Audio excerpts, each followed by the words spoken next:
Hello, this is another one of my Hector and John do international films with friends. This one is Viridiana, a 1961 film by Louis Buñuel, and I'm having a conversation with my very good friend, Mr. Brian Harris, who I've known for 27 years, not 28 years, but 27, 28. Yes, and it's the wonderful story of a nun who goes to live with her uncle who gets very hot under the collar about her, inappropriately, very inappropriately at times. It all goes tragically wrong in the middle. She tries to help the poor. Doesn't go right either. The whole thing is a massive piss take of the Catholic Church, to which Franco promptly tried to ban it, and the Vatican tried to ban it, and everyone tried to ban it. But it's an indication of how powerful it is. It's a wonderful film. I really enjoyed it, and here it is. Viridiana, the 1961 film by Louis Buñuel, the surrealist filmmaker. Friend of Picasso's, I think I'm right in saying. And here it is. Thank you. Hello, hi. Here's another one of my film things with friends. I called it Hector and John, do international films with friends, but Hector's never around. But Hector was running around 2 minutes ago, but now he's going to sleep again. As I start them, he goes like that. He's so bored with these films. But that's good, because every time he makes a snuffling noise, it interferes with my Zoom, so it's good if he's asleep, although he does snore. And so this one is with my good friend Brian Harris, who I think I've known the longest time of anybody so far. 28 years. 28 years. I know. 28 years. Gosh, you're also young. Long time ago. Brian's lived in Spain for a long time and likes all things Spanish. Well, not all things Spanish. Doesn't like General Franco. Or nobody likes Juan Carlos. Did you read that about Juan Carlos? When? What, today? Yeah, oh no, yesterday. He's been why? smuggling money into a Swiss bank account for years. Oh yeah, I mean, that's not news. That's not a news story. Oh, that's that's kind of why he abdicated. Oh, is it? Oh, I only read because they were investigating him. Yeah. Maybe they've now got real evidence. Yeah. I think they've got real evidence now. Yeah. I actually only lived in Spain for a total of probably, I don't know, kind of a year, and then 4 months, and then 3 months. It's quite a long. But I've been backwards and forwards since 1976. I was there the year after Franco died. So. Right. Okay. So it's similar to me in Ireland. I feel like I know Ireland really well, but I've never lived there for a long period of time. So, but I just feel like I've been there a lot. Well, I have, but in short things. Yeah. So the Spanish film that I chose is by Louis Buñuel, who's probably Spain's most famous film director. Probably still, not including Almodovar, who I think, on the basis of this film, owes him a lot. I think. But, there are some similarities. Definitely. And it's his film Viridiana, which is from 1961. And Franco was in Spain, and I think he'd been kicked out of Spain. I'm kind of working off the top of my head then, but I never checked my facts properly.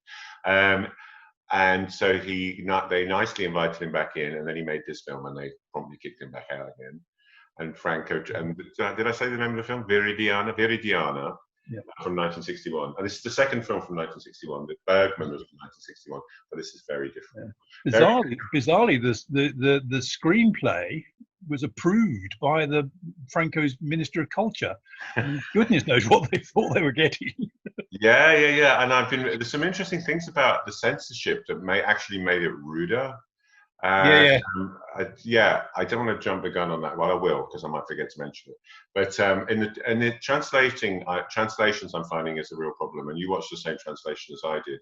But the very last scene basically had Viridiana going into the son, or I presume it's his cousin, isn't it? Her cousin, or the son's bedroom, and shutting the door behind her. With her hair all down, thrown away the habit, and shutting the door behind her. They censored that.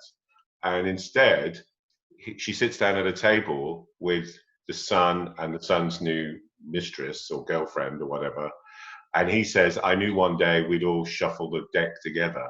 He says that, but in my translation, he says, "I knew one day we'd play cards." Right.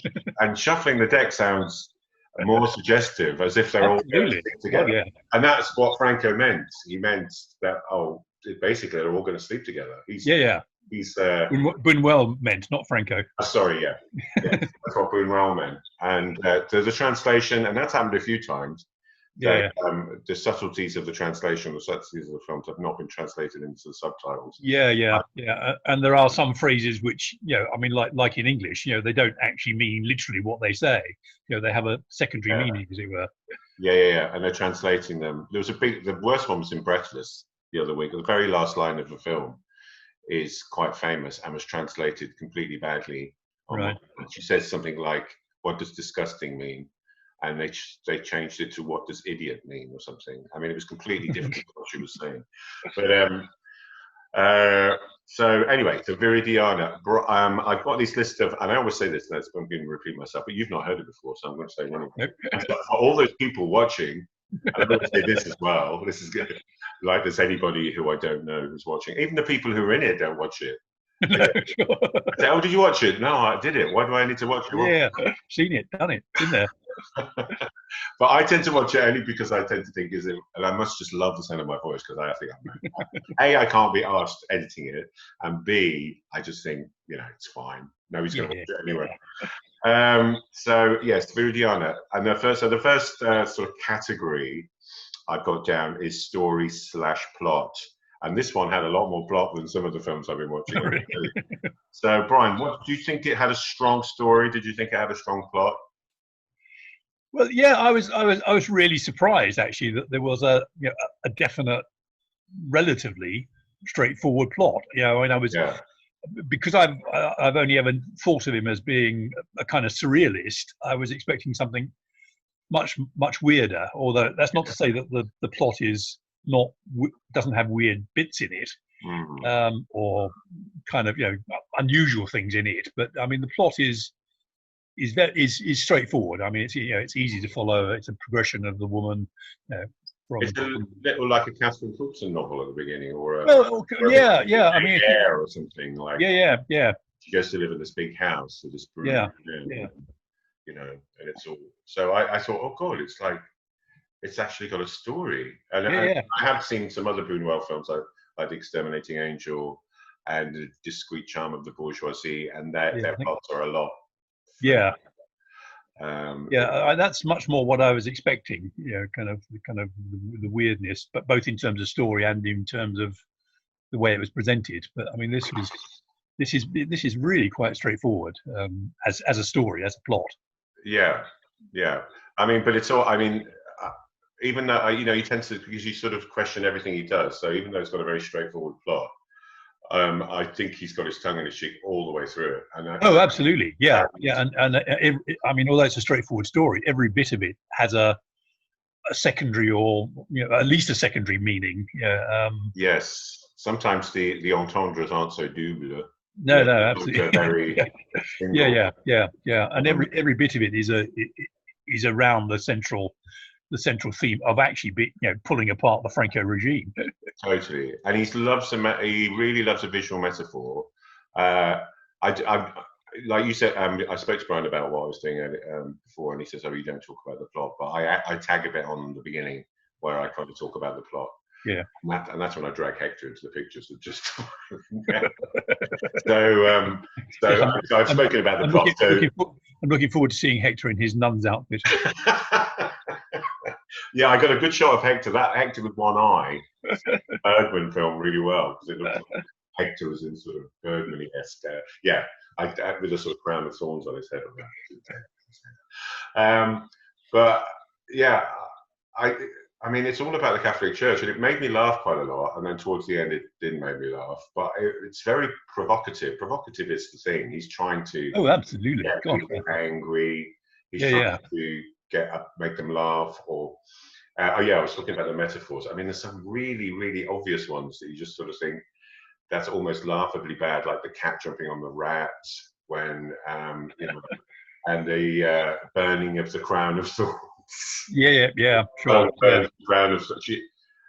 This made me laugh because it reminded me of a scene in Woody Allen that he probably ripped off. I mean, he did rip off a lot of stuff, but there's a scene in, I'm sure it's Hannah and Her Sisters, or is it Crimes and Misdemeanors, where he comes home with a shopping bag and he takes out a loaf of bread, a pint of milk, and because he's experimenting with religions, he takes out a crucifix and a bread with beads and all this sort of things. I've been to shop to be a Catholic, and when she gets to the uncle's house. Is it the uncle? I think he's the uncle. Yes, it's still the uncle's house, although the uncle by that time. Oh no, yes. When she leaves the monastery, when she leaves the nunnery and goes to the uncle's house, yes, and she unpacks her bag. She unpacks her suitcase, and all she's got in it is a giant crucifix, a crown of thorns, and some nails. Yeah. Yeah. And I mean, standard traveling gear for Spaniards, even today. Spanish nuns. And that just made me laugh out loud. Yeah. And also, she's absolutely gorgeous, and she's a big star. I've researched her a bit. She either became a big star in Spain. Oh, did she? All right. Yeah. Sylvia Nidal, and there's lots of photographs of her now, and she's a very glamorous-looking older lady of a very Spanish type. And so I think she was kind of like I don't know if this made her famous, but she's incredible. She's stunning looking. So absolutely. Yeah. I'm inadvertently turning all these men on. You know, I don't mean to. Yeah. So but the plot. I'm sorry, we're talking about the plot. But the plot itself, I thought was really, really strong, and it kept me watching. And I didn't really have to work that hard like you'd have to at some of the other films. No. But you suddenly realise, like 8.5 the other day, you said, plot isn't your main thing. You're throwing a lot of other things in as well. But plot is just an excuse. Whereas I thought this had a real strong thing. I thought if my mom had watched it, she'd have loved it because she didn't like films that didn't have a story. But it's got a really strong story. Yeah. I mean, I wonder whether that. I mean, I'm sure it is deliberate, but I wonder whether he thought that by keeping a very strong and relatively simple story, it would ensure that more people watched it. Yeah. Whereas if it was a totally weirdo kind of version of the Catholic Church, people wouldn't. Yeah. He was aiming it at the populace, as it were. Yeah. I'm not really sure how big a hit. It must have been a big hit in Spain, I presume. Well, no, it was banned in Spain. Oh, of course, it was banned in Spain. Yeah, he banned it, and it was on the Vatican's kind of blacklist. So I imagine lots of other places didn't show it either. Well, he said he doesn't think it's blasphemous, but he assumes that the Pope knows more about that than he does. It's quite a good reply. The Pope knows more about blasphemy than I do, because he can't. He's basically saying, well, I don't believe it anyway, so I don't, I'm not blasphemous because you have to believe in God to be blasphemous. Oh yeah. So, but he makes some, and I'm sort of Irish, and I've certainly been around a lot of Irish culture in my time and church culture, if you want to call it that. Yeah. And a lot of it, rang true to me. Yeah, sure. And the sort of the second half of it is. Well, I think you found that a little bit of a surprise, didn't you? This sort of because she hilariously at the beginning, decides to give over some of this house to the local poor. Yeah, more to the house, gets them, feeds them, sets them out to work, which they don't want to do, and of course they totally take advantage of her, and it all ends in disaster. Yeah, and I thought that was actually that was a really good send up of the well-meaning religious person who. Yeah, sure. Yeah, I suspect it's also a send up of Franco, because one of Franco's things was that the heart of our country are the honest peasants. Well, they're honest up to a point. Give them a free meal and they'll take it. yeah, and they'll just say anything. Yeah, exactly, and they'll say anything you want, really. Yeah. And you're giving them a roof over their head. Of course they're going to agree with you. And I mean, there's lots of examples. I'm not going to get into slagging the Catholic Church completely, although it's very tempting.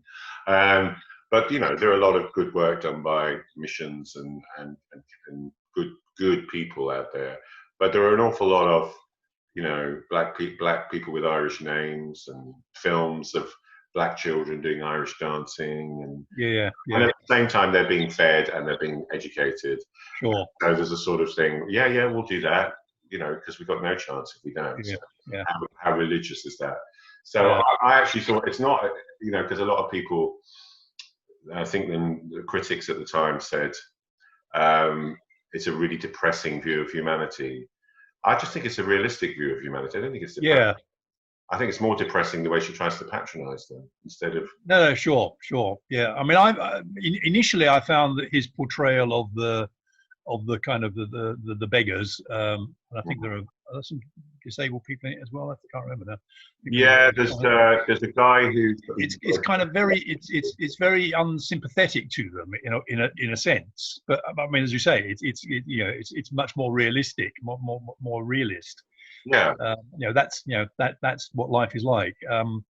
Whereas I was somehow expecting him to kind of, I mean, having criticised absolutely everyone else, that he would come out on the side of the peasants, as it were. But he doesn't. I mean, he stays kind of sensible about it all. Kind of. Yeah. Well, there are problems with all of them. I mean, obviously there's a really horrible scene where she's nearly raped by one of them. I mean, they take over the house and they knock out the guy who owns the house, and so she's basically left to her own devices, and two of the slightly dodgier ones will try to rape her, and then I think the guy pays him to kill the other guy or knock the other guy out. Yeah. And I mean that was quite dark, but up until that point, I felt I quite liked them. I thought I would probably do exactly the same. I mean, poor, she's not really giving them a way of not being poor. She's not saying no. Giving them any dignity. She's not giving them any dignity at all, and they're probably too far gone from that. Anyway, they probably have to scrabble about to make their living all their lives.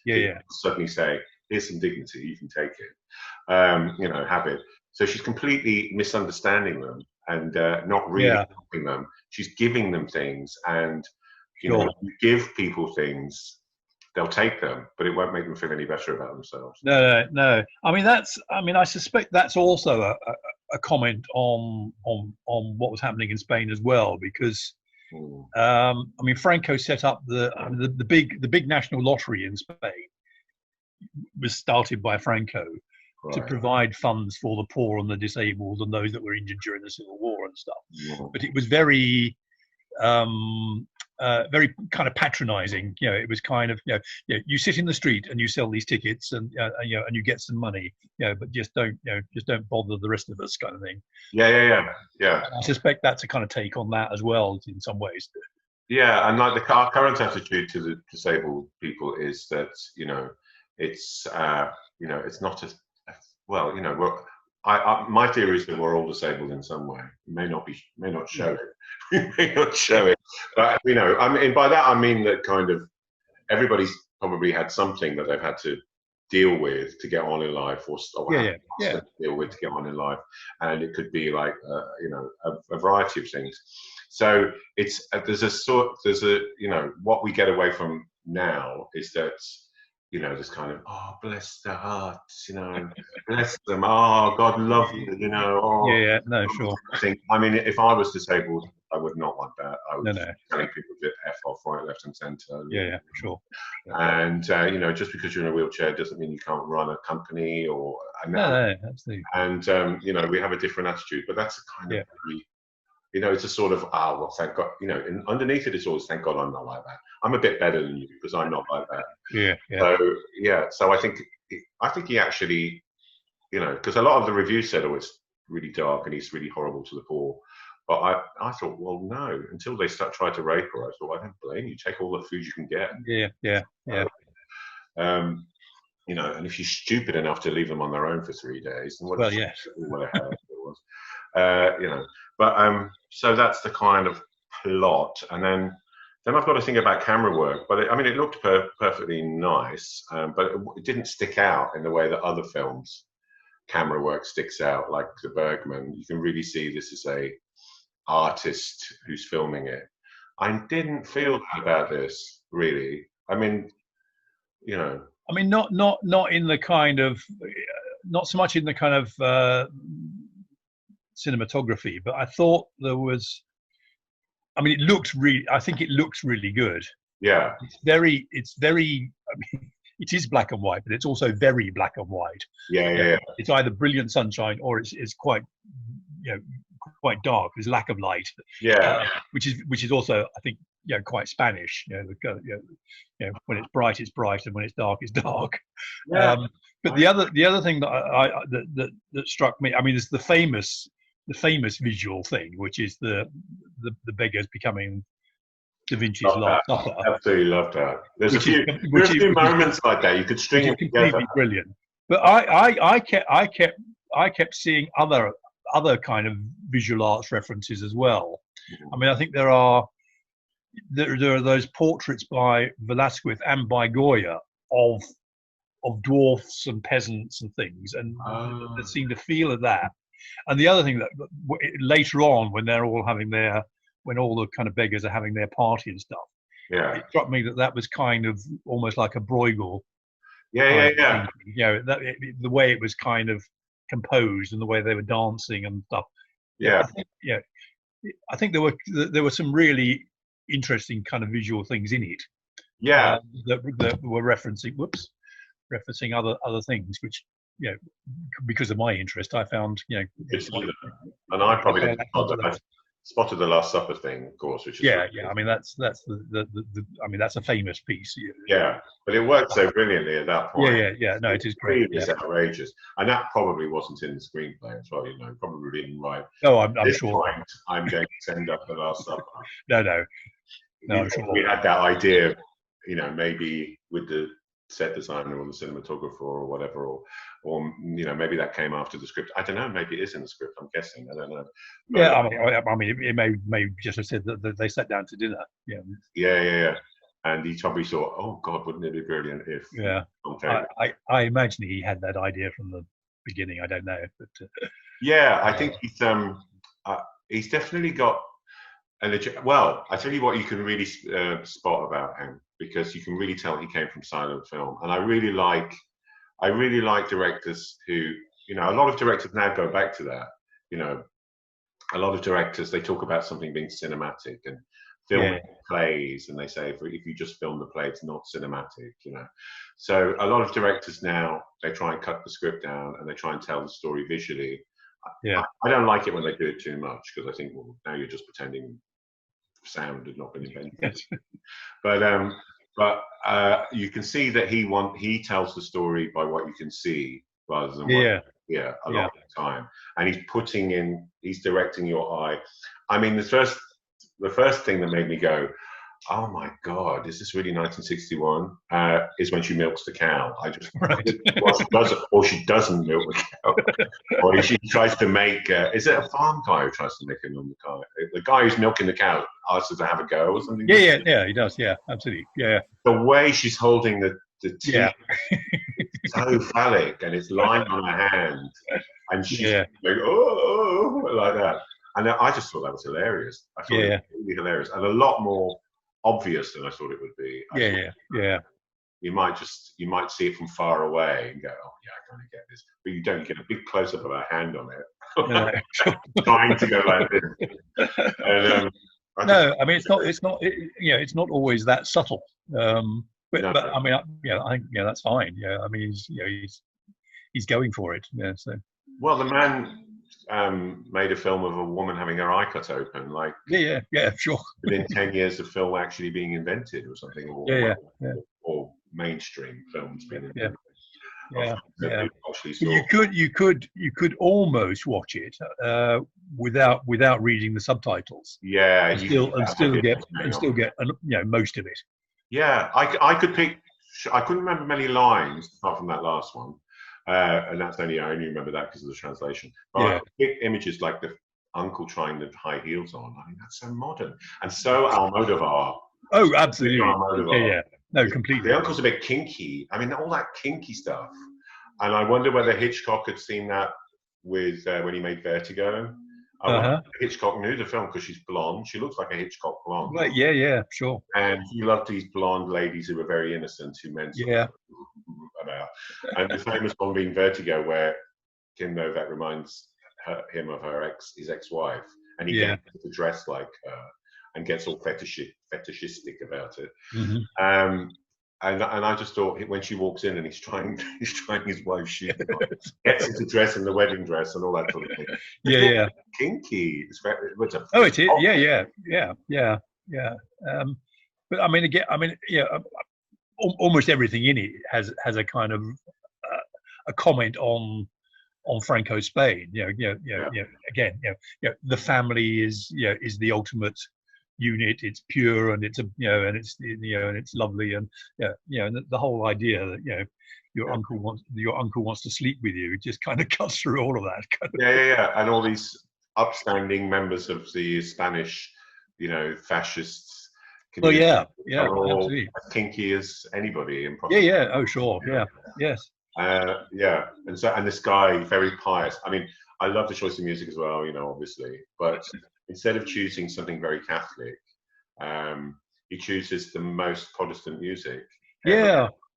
Like the Handel's Messiah, Handel's Messiah, because you could really call that Protestant. Well, you could really, it's German anyway. But certainly Protestant rather than Catholic. Yes, it's certainly Protestant rather than Catholic. And I think it's the Matthew's Passion as well. It's either the Matthew's Passion. And then there's the Crucifixus.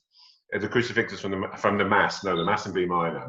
Crucifixus from the Mass in B minor, when he's playing that record, when he's getting it to be all kinky.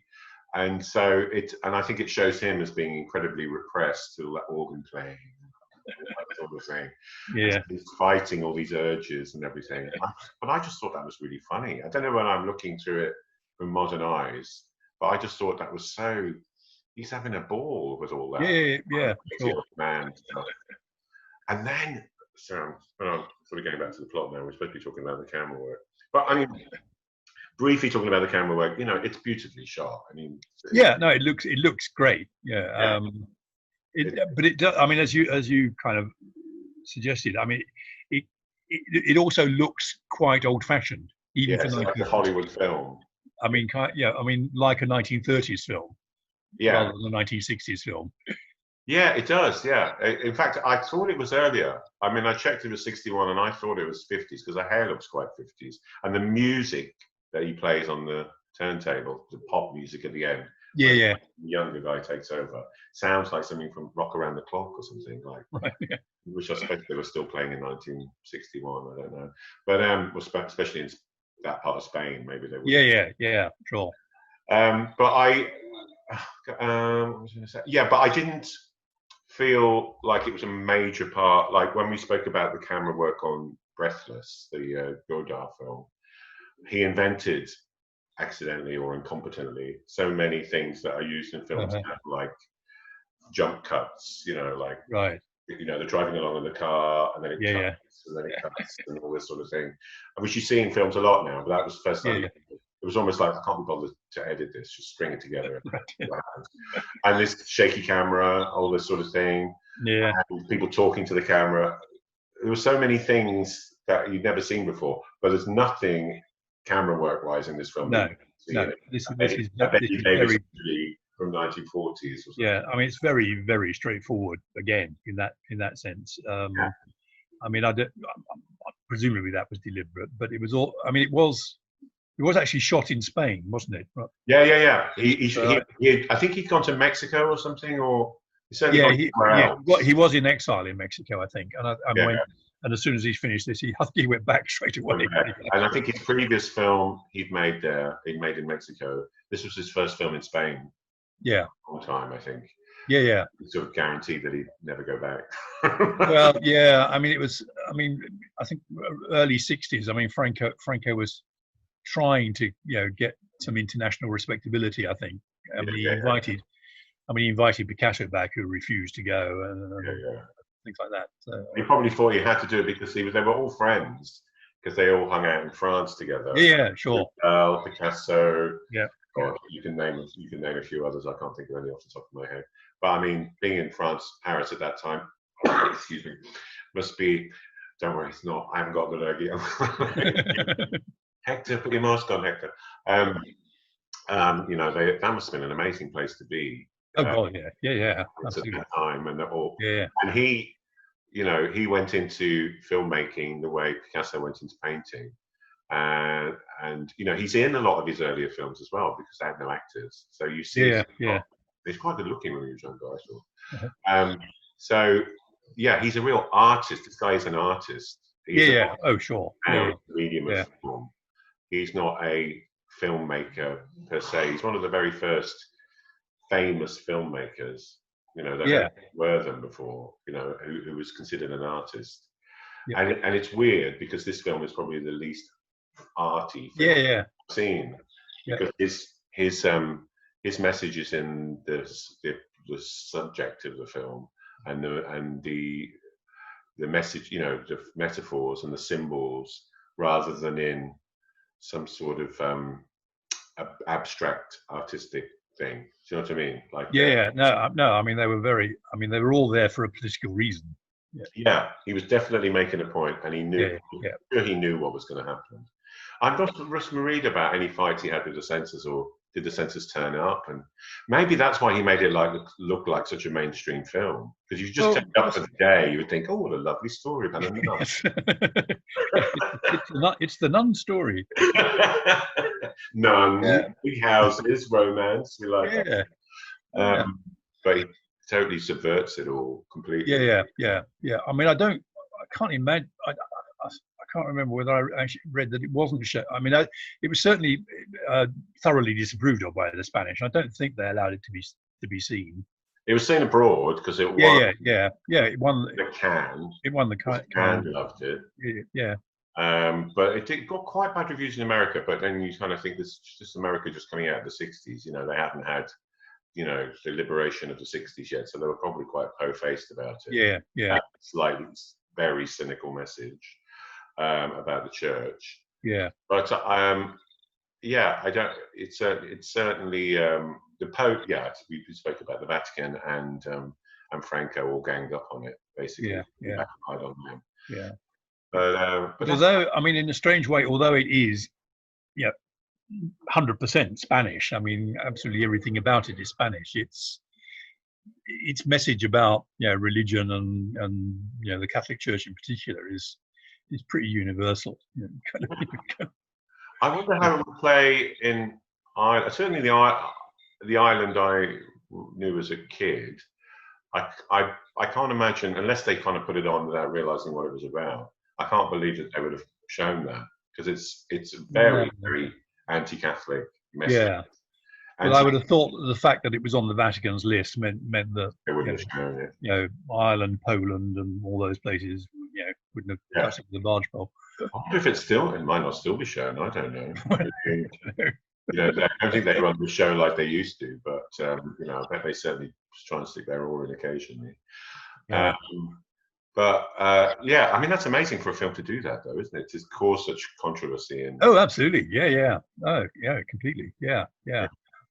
And in one way or another, he picks away at just about everything that Franco stood for.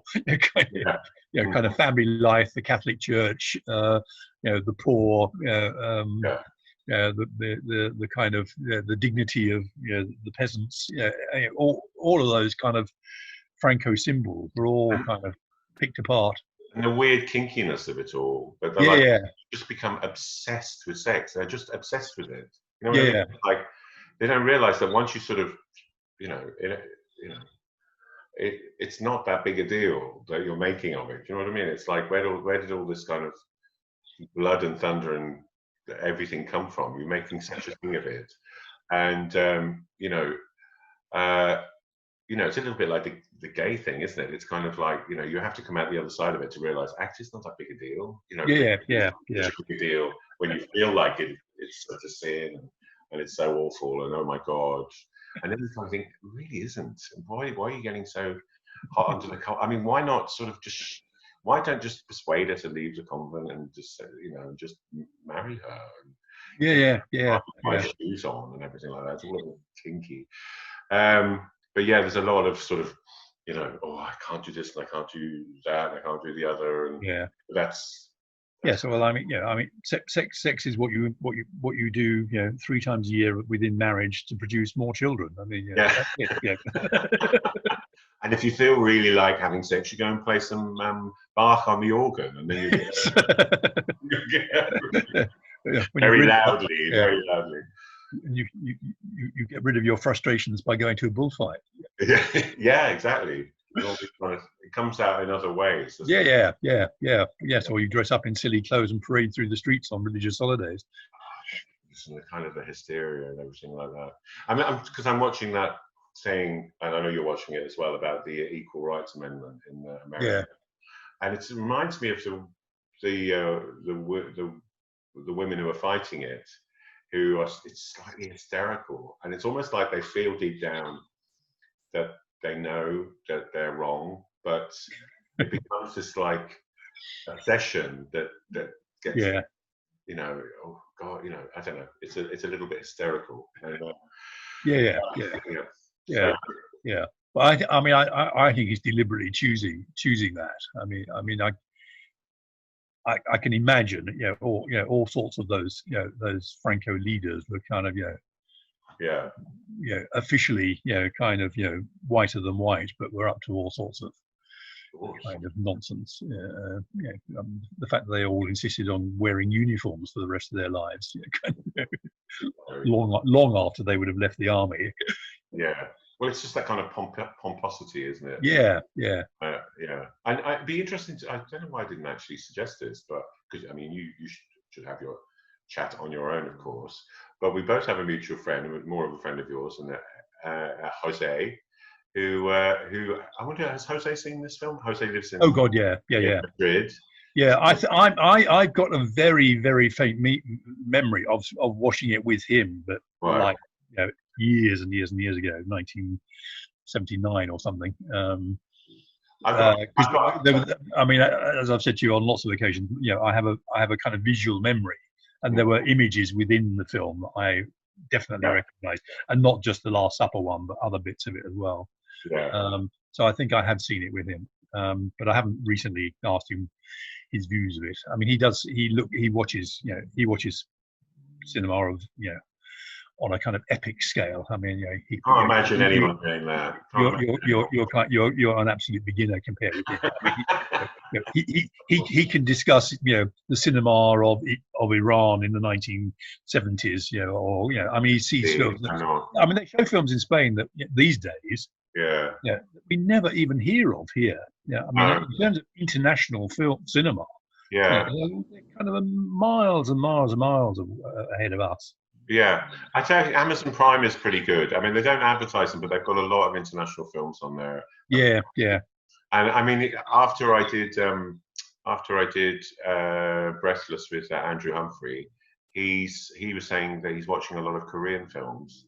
They're absolutely brilliant, but they're not advertising. Everyone knows the Parasite guy, Bong Joon-ho. Everybody knows him, but there's so many great films. I think he was trying to suggest, well, I did do Japan, so it's not like I'm being completely Western. But he was suggesting that it's not just these famous guys that they talk about. No, sure. And of course, there's this amazing documentary on the BFI thing, and it's 9 hours long. But actually, I started watching it and thinking, I mean, I haven't watched anywhere near. Documentary about what? Sorry. It's a documentary about women filmmakers through the years. Oh, right. And it goes right back to the first days of filmmaking. And basically, there's as many films, and he shows, as many amazing images of films that you've never heard of. Yeah. And so, it's what gets sort of promoted, isn't it? Really, it's the same everywhere. It's the same with classical music. I'm watching these really good reviews by a New York guy who runs Classics Today online, and his bottom line is, I don't care if you conducted under the Nazis, I don't care if you ran the Boston Symphony Orchestra for 90 years. If it's not on the CD, I'm not interested. I love that. I love that. It's so good because, because you've got a big record company behind you promoting you. Doesn't mean the CD is good. Listen with your ears and let that tell you. And of course, these films get sent to Cannes and they get taken up by money people. They get promoted. Some are better promoters than others. Some through the cracks. So I mean, just because you've heard of these films and they're on these lists doesn't mean they're the best films ever made. No. I'd be the first person to say that, because as I've said before, we all know that's The Devil Wears Prada. That is well, it's certainly the film I can watch a lot. I don't know. I don't know if I could rewatch Ingmar Bergman hundreds of times, really. No. But I could definitely watch Devil Wears Prada. Anyway, see, that was supposed to be camera work, so that really. And of course, the next question goes completely through the whole conversation anyway, which is direction. And of course, you can't really talk about this film without talking about him as a director, because it's all, you wonder how much of a collaboration these things are. 9 times out of 10, you think they're not. It just seems so him. It just seems so his. I don't really know what. I think he just made films. He wasn't like a theatre director or novelist or anything like that, as far as I know. I don't know. I mean, Did he write the screenplay? Oh, no, you're asking. I'll Google it. Yeah, actually, I actually Google. I think I've got the Wikipedia up. I have got the Wikipedia yesterday, and then, this morning, and then forgot. I make no excuses for using Wikipedia because it's handy. I mean, it feels. Yes, written by Louis Buñuel and. It feels so much of a whole. That it doesn't feel as if it's him interpreting someone else's story. It just feels. No, it's vaguely based on a novel. The whole thing is being created at the same time, as it were. Yeah, by him and him putting his stamp on it. Yeah. Because I just read that it was vaguely based on a quite popular Spanish novel, so it makes me think that he said, "Oh no, I'm going to film Jane Eyre. I'm going to film Jane Eyre. Oh, Jane Eyre, that's lovely, isn't it? We love Jane Eyre." But instead of filming Jane Eyre, he took the basis of it and made this. Right. Well, maybe that's how he got it through the Ministry of Culture or whatever it was called in those days. Yeah, I'm just trying to find. I'm just filming this famous little Spanish story. Yeah, I'm just trying to find. It mentions it's vaguely based on. Oh, I can't find these things. Yeah, he's. Oh, that's no. I'm not getting distracted. That's pretty boring. No, that's really interesting, isn't it? Looking at your phone, just like 2 minutes. I was doing one with Tim the other day, and his dog knocked off a cake off the table in the room next door, and he went to investigate it during the chat. So it was like, I could have, oh, what have you done? Oh, it was like a very arty film for a few minutes. Yeah. Right. So, I'm going to have to throw these questions away because you kind of talk about them vaguely anyway. Acting, they're all great. Absolutely. It wasn't like the Bergman film where I thought, the girl who was playing the girl that had schizophrenia, she got an Oscar nomination, and rightly so, Harriet Anderson. She was just stunning. I never thought, wow, you're stunning, but everybody was right. Yeah, absolutely. Yeah. And I can't remember his name, but of course Fernando Rey. Well, the uncle is the famous Spanish actor of the time. I wonder whether I can't work out whether he was famous before or after this film. Was he famous already? I think he was already famous. Yeah. Right. And in Hollywood, was he? I don't know. Hollywood might have come later, but I think he was definitely a famous Spanish actor of that time. I don't know. And that's an odd role, isn't it, for a? Yeah, absolutely. Yeah. Let's put a corset on at one stage. Oh yeah. Yes. I mean, yeah, and he kind of, well, it's slightly unclear as to whether he does have sex with his niece, but I think he does. But the fact that he then kills himself suggests that he does. Yeah, and that she keeps saying, "I feel different. I can never be the same," or whatever. Yeah. That's really, isn't it? I can't. I know we talk about Me Too and like the Bill Cosby thing with him drugging women and all that sort of thing. But it's really dark and sinister, all that now. But I can't think that would ever have been, wasn't that hilarious that he drugged her to have sex with her? I think no. That's probably always been shocking. Yeah. Oh, sure. He dropped something in her drink or something while she's wearing his wife's dress. So, then she ends up in bed. Yeah. But there's a thing about the maid who he's also having sex with. Yeah. Kind of saying, well, yes, he did. No, he didn't. Yes. But then, as I say, the fact that he then killed himself suggests that he did. Did. Yeah. Uh, And doesn't he hang himself with the? Am I wrong in thinking he hangs himself with the girl skipping rope, or does he? yes. I think he does, doesn't he? That's really. Yeah, I think he did. Yeah. And then the little girl is skipping, and they get stay away from that sacred place where somebody killed themselves, and she's like, "Well, I don't care. I'm going to carry on skipping anyway." Yeah. That was. Yeah, he was all tortured by it all. So that's kind of the serious point he's making. That this makes a lot of people very unhappy. All this nonsense. I know it makes a lot of Irish people very unhappy. I can tell you. Yeah. Ones who don't fit into the group. I mean, if it's your thing, great. If you like, having a normal family and empty mass. But if you don't follow that path, it can be very, very misery making, I think. Yeah. So there's suicide and there's rape and there's attempted rape and there's kind of incest. I don't know whether uncle and niece is incest technically. Probably not. Oh, I think it is. I think it is. I don't actually know. Well, cousins aren't. I'm pretty sure you can't marry your auntie or your. No, I don't know. You certainly can't marry them. But then I guess that would make it incest. Yeah. I thought it was just cousins. Cousins is like. Sorry. I thought you could with your cousin if you really want to, but I mean. Oh yeah, God, yeah. My grandparents were cousins. Really? Yeah. But they probably didn't see each other as much as they do these days, did they? Well, they grew up together. Oh right. That would be a bit weird, I think. But I mean. That wasn't terribly unusual in Victorian times. I mean, if you're a European royal, then you're every single one of them's married to a cousin several times over. It's only Queen Victoria. After Queen Victoria, they're all cousins, weren't they? Yeah, absolutely. Yeah. I don't know. Anyway, slightly off the point. Oh no, being off the point is good. I went completely. It does bring up other things, really. Yeah. As you're sort of talking about these films. Yeah, but he does tick off pretty much every taboo in the book, doesn't he? Kind of one way or another. Yeah, really, really sort of, with the Last Supper thing, the milking the cow thing, the crown of thorns and the crucifix, and he puts the camera right next to them. He's like, it's not subtle at all. No. And I've got a feeling people would have laughed at it. Really, which is worse for Franco, isn't it? Yeah, I guess so. Yeah. It would be interesting to find out when it was first shown in Spain.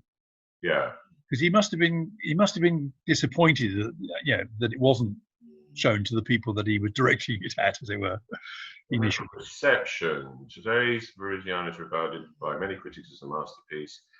The reception was not, however, positive on initial. After the film was completed and sent by the Spanish Cinematographics Authority to the Cannes Film Festival awarded. The government tried unsuccessfully to have the film withdrawn and banned its release in Spain. So they couldn't withdraw the film, but they did ban it. From the Cannes Film Festival. Yeah. And then I don't know when it was then first in Spain. It doesn't say. It probably wouldn't have been until after Franco. Till Franco went. 76, 77. But I think this kind of, you can see this sort of cheeky irreverence in Almodovar. You can see it really strongly. Oh, yeah. And there are bits, like him sleeping with her when she's asleep, or does he? You get that kind of film you get that kind of storyline in Almodovar films, and it can make Western people slightly cringe. Like there's the Talk to Her, which is basically a love story between a man and a woman in a coma, and he's having sex with her. Yeah, sure. And you're sympathetic to him. Yeah. Even though you shouldn't be. So that kind of moral ambiguity or whatever, and slightly perverse inverted commas situations, is that quite Spanish? It kind of seems to be. I mean, certainly in terms of Spanish art, it seems to be a feature. Yeah. Feature of Spanish life in day-to-day life. I don't know. Yeah. I mean, there's a whole film by Almodovar which you don't see these days, Tie Me Up, Tie Me Down, which is like a riotous comedy about a man abducting a woman. Yeah. No, then sure. starting to and because it's Antonio Banderas when he was about 25, you know, you're sort of going, well, yeah, you know, come and tie me up. Yes. You know, so you know, the way the film is made, it's not a horror film, a scary film, which it should be. No. It's sort of more like a, I don't know. It's morally ambiguous. Let's put it that way. Yeah, sure. Yeah, and I don't know. I mean, certainly in the kind of late 70s. I mean, you know, Spain went from one extreme to the other. Absolutely everything was suddenly possible and allowed, and you know, the church, you know, lost all of its influence and all that. I just wondered to what extent the fact that he was invited back to Spain in 1961, whether he thought, oh well, it's all going to change, so I can. Yeah, that was a sign that it had all softened. Things are going to get, you know, go liberal again, but I think that would have been a significant misreading. Well, I'm listening. I'm just looking down to see what the circumstances of him. It just gives the plot. That's pretty bad with Wikipedia. It just gives the plot. It doesn't say anything about Spanish-Mexican film directed by Louis Buñuel, produced by. No, it doesn't really say what the circumstances of him being invited in to do it were. Well, I think I can't remember the date now. In the late 1950s, America suddenly recognized Franco's regime, and Eisenhower went to Spain. Oh, right. Mainly because they wanted naval bases in Spain in the Mediterranean. Right. But I think there was also a bit of a push to say to Franco, look, you know, you can't just carry on oppressing everyone and, you know, locking people up, and, you know. Yes. So I think there was perhaps a little bit of a kind of hope that it would liberalise, and you know, relatively speaking, it did. I mean, he did stop shooting people at the drop of a hat. That's big of him. Isn't that weird? It's kind of like, it didn't really, you know, nowadays I would kind of think, yeah, it's probably better to talk to these people and try and make them calm down a little bit. But it's hard to imagine that the fascists ruined all that kind of liberal approach, didn't it? Because they just never listened, and they were never going to soften their regime. No. So all that kind of, once you acknowledge them, you're just basically betraying all those people they were oppressing. Well, no, absolutely, yeah. I mean, Franco carried on for another 20 years. Yeah, and got invited to tea with Margaret Thatcher, famously, didn't he? Didn't he have tea? Oh no, I'm thinking. I'm thinking of Pinochet. Yes, all these Spanish-speaking people in uniforms who were pressed. All the same. Once you've seen one Spanish person in uniform, you've seen them all. Oh my God, Brian! 50 minutes, and I haven't got halfway through my. I'm halfway through my questions. Right. Okay. Impact.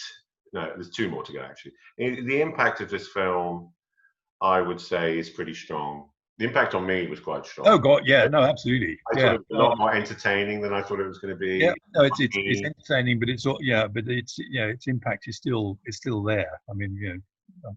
I wish I'd sat down and watched it with my father, who was very cynical about the Catholic Church. He would have absolutely loved it. Yeah. My father would point to the sky when there was priests around and say, "I worship the sun because I can see it.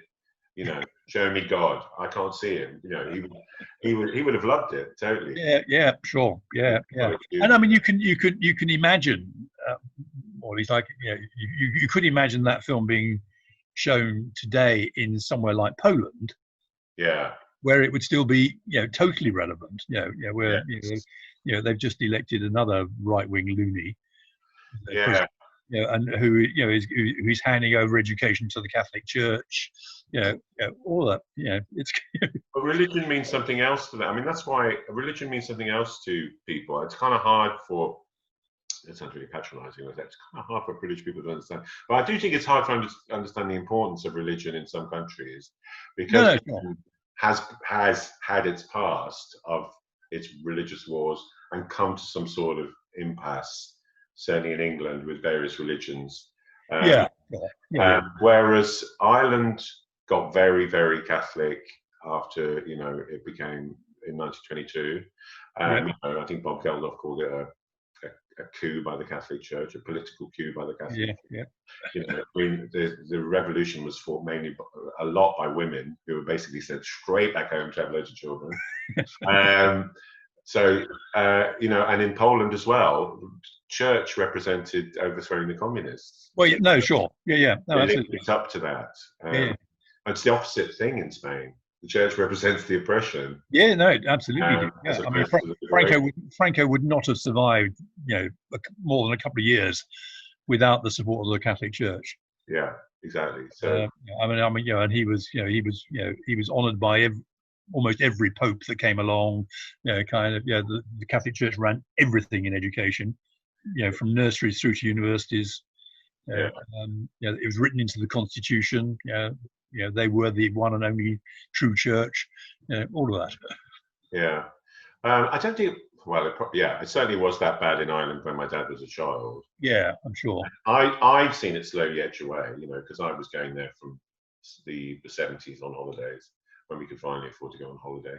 And I mean, I didn't really notice it then, but it must have been pretty bad then. I mean, there was no divorce, no abortion. No, sure. No, certainly no gay rights. Yeah. Well, not that's what Spain was when I first went in '76. Yeah, I mean, there was no divorce, no abortion, all sorts of homosexuality technically was not illegal, but there was the moral code. Really? Covered absolutely every. The moral code just meant anything that Franco didn't like, was against the law. So has homosexuality ever been illegal in Spain? Not technically, no, but I mean, in practice, it was. Okay. There was no specific law, but there was this moral code. Right, that you were expected to. So it was certainly frowned upon, but you couldn't be prosecuted. Which was probably written by the cardinals or someone, but. But you couldn't be prosecuted. No. You're prosecuted under the moral code. Oh, right. Okay, so they can't get around it. And thrown in jail or whatever. Yeah, so that means they don't have to put it through. Yeah. So I mean, the moral code covered all, prostitution, homosexuality, having sex in a public place, all sorts of stuff. Publishing obscene books, Yes. It was a kind of catch-all, kind of things we just call a weekend out. Yes. The nation's pastimes. Yeah. And now, I mean, what was I going? Oh, I mean the kind of joke these days amongst my Spanish friends are all very very left wing, extremely left wing in one or two cases. I mean the joke now is that the only thing that's Catholic in Spain these days is the King's title. He's called His Most Catholic Majesty. And everything else has gone completely. And everything else has gone. Yeah, and if you watch Almodovar films, through that lens, we were talking about this the other day, through the lens of the freedom of post-Franco, they're all about that, really. Oh yeah, no, absolutely. The only ones are kind of frivolous in a way. You're allowed to be frivolous. That's a great freedom to make it. It was a real strong reaction to now we can do whatever we want to do. Yeah, a lot of Irish films and novels tend to. I don't know, maybe I'm reading the wrong ones, but I can't really think of an Irish film or a novel that has that kind of liberation in it. They tend to all be, even though they all tend to be still suffering under some sort of psychological yoke that the Catholic Church doesn't literally have on them anymore, but does even things like Normal People, which is a very popular book. I mean, it's like, it is very liberated in some ways, but actually, there's an awful lot about the repression of sure. Churches. The church is somewhere in the background, but I don't see anybody celebrating. Well, because they haven't really overthrown anything. There's never been. No. It's been much more gentle. A gentle sort of chipping away. I mean, Spain was a revolution, really. Yeah. I mean, within 3 years, everything that Franco stood for was wiped away. Yeah, and there's probably a lot of little old ladies and little old gentlemen wearing their medals somewhere and praying. Oh God, yeah, no, absolutely, yeah. Yes, yes. Well, I mean, on lots of occasions, I've been in restaurants with Jose, and he points out a table of 4 or 6 elderly ladies, and he says that there's the ladies spending the general's pension. Yeah, but they just sort of decided to live together or something like that, and not. Well, they just met for lunch. Kind of lunches. Lunch is important. Yeah. So right, okay. Well, can you see why it's a classic? I definitely can. Oh, yeah. Yes, I mean, whether it's a classic in pure cinema terms, it was in I Sight don't and know. Sound. I guess it is. Sight and Sound. In Sight and Sound. I mean, whether that means it's good or not, Sight and Sound have some very weird things. And Yeah. if you try to read a Sight and Sound review, well, make sure you've got your dictionary at hand, because they're quite from what the ones I've read are quite dense. But it's I think it's 37th in the BFI list, and I think it's in the top 10. I think of Sight and Sound. Yeah. I've basically used those lists and picked that I have not seen. A few of them I have seen, but I would have probably picked Belle de Jour, but I've seen Belle de Jour. So I mean, the thing about Belle de Jour, and I must watch more of his films, because when I think of Buñuel, I think of an image like the Exterminating Angel. I think of the sheep wandering around the party. These people having a party with sheep wandering around, and I think of Catherine Deneuve tied to a tree with, I presume, shit being thrown at her. In one of those dream sequences in Belle de Jour, where you're not quite sure, is she a prostitute or isn't she, or what's going on. So he's very visual. He is. But yes, it is considered a classic, and I think it deserves it, because it's certainly. No, I was only thinking that if you look at it in purely cinema terms, it's relatively straightforward and kind of I mean, there's nothing revolutionary about it in terms of cinema. No, it's not. It's just a great satirical story, kind of told brilliantly. And like Fellini the other day, maybe that's because I've seen a lot of 8.5% Up elsewhere, but there's a lot that you kind of think, oh, this is very much a Fellini film. The faces and the caricatures and everything, and the same with the Godard. Everybody knows that it's got these kind of jump cuts and things. But this is quite a run. I don't say run of the mill, because it's better than that, but it's not breaking any cinema. No, I mean, it's very conventional cinema in lots of ways. Yeah, which is a relief after watching. Mind you, I thought that about the Bergman film as well. I thought the Bergman film the first time I watched it, because I watched that twice. I thought it's like a filmed play, and that's not necessarily a bad thing. And I thought there's a lot of his theatrical influences coming into it, because he was a theatre director at the same time. The second time I watched it, I really saw what a great film it was in terms of cinematography and images and the camera and everything. But I'm pretty sure, I haven't watched this twice, although I did have a recap today, but I'm pretty sure I wouldn't feel that. I'd still feel like it's more about the metaphors, the visual metaphors, the visual images, and his getting his point across. I suppose, I mean, in the sense, I mean, it is cinematic in that it is so visual. I mean, if you just read that as a story, you wouldn't get much out of it at all, really. The close-ups of things, and he's basically saying there are a lot of startling images in it. Totally. I mean, the Last Supper, as we pointed out, and the cow, and other things. As you go through it, it is mainly visual. It is. No, very much so. Yeah. So yes, we have yet to watch one that I haven't thought I can see why this is a classic, and I do. You just get so much more out of them doing it this way. It really is good, because it's just a bit. Watching some things on your own is fine, but I think watching something like this, they're made to be discussed. Do you know what I mean? Sure. Making a film to provoke discussion. So kind of go, oh, that was good, that was bad. Well, I'll talk to the dog about it. Makes me sound a bit sad. I do have friends, but it's kind of nice to sort of think, well, I'm going to have to kind of decide what I think about this. actually Yeah. while I'm watching it, and Yeah. that's it makes it more enjoyable somehow. Yeah. Yeah. So, well, thank you very much, Brian. That's quite right. Yes, and a thumbs up. The only film I didn't like, I've kicked off the list. So, which was Celine and Julie Go Boating, which I'm not going to mention again because I didn't mention it. Right. 3 hours of existential French. Yeah. On a postcard. Glad I didn't get that one. No, and nobody's got that one now.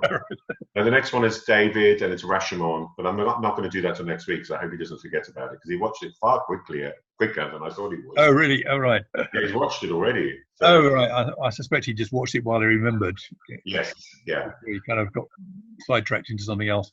And I haven't watched it yet. I've watched the first 5 minutes, but I haven't watched the rest of it, so I need to watch that. But yes, thanks very much. That's good. And right. I'll see you soon. Yeah, bye, well, thank you. I'll see you on Thursday. See me on Thursday, yes. Can't wait to see those Titians. Can't wait in the flesh. I'll see you, Brian. Bye now. Bye. Bye.